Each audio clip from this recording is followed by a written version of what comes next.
அதான் நீங்கள் துல்லாத மனமும் துள்ளுன்னு சொல்கிற மாதிரி சொன்னீங்களே, துல்லாத மனமும் துள்ளும் கூட இந்த திமுக 5000 போட்டதில் விடியல் ஆட்சி இதுதான் மிக அருமையான வச்சு அப்படின்ற மாதிரி சொன்னால் மக்கள்கிட்ட கேட்டாலே மக்கள் வந்து கொண்டாடப்படுறாங்க. இதுவரையும் நான் பார்த்ததே இல்லை தம்பி.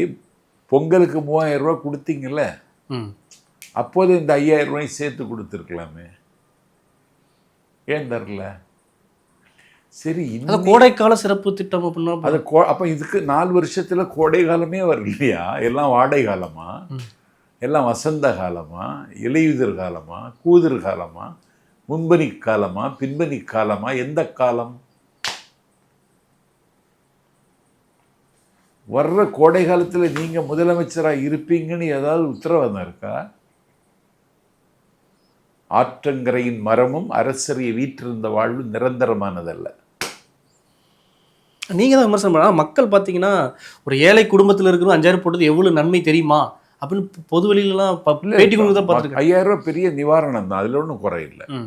ஆனால் அது இந்த வாக்குகளை அறுவடை செய்வதற்கு தந்திருக்கிற அச்சாரம்னு மக்கள் உணர ஆரம்பிச்சிட்டாங்க.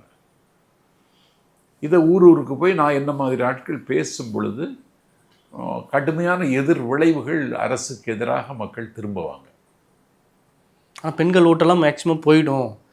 திமுக 5000 ரூபா வாங்கி வர வச்ச அன்னைக்கு தான் சேலத்தில் விஜய் தலைவர் பேசுறதுக்கு பெரிய கூட்ட பெண்கள் கூட்டம். அவங்கெல்லாம் 5000 ரூபா வாங்கினவங்க தான். இப்படி நாட்டு மக்களை இப்படி குறைத்து மதிப்பிடப்படாது. அதுதான், வேற ஒன்றும் இல்லை.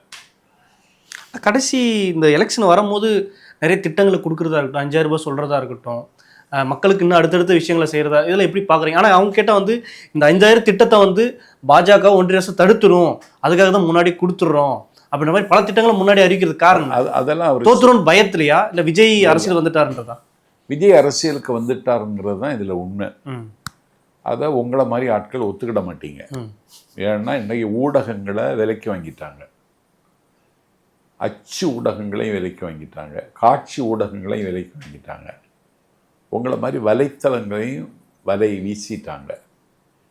இப்போ ஒரு எதிரான பிரச்சாரத்தை உங்கள் மூலமாக செய்வதற்கு அவங்க திட்டமிட்டு அதுக்கு நீங்களும் பலியாயிட்டீங்க.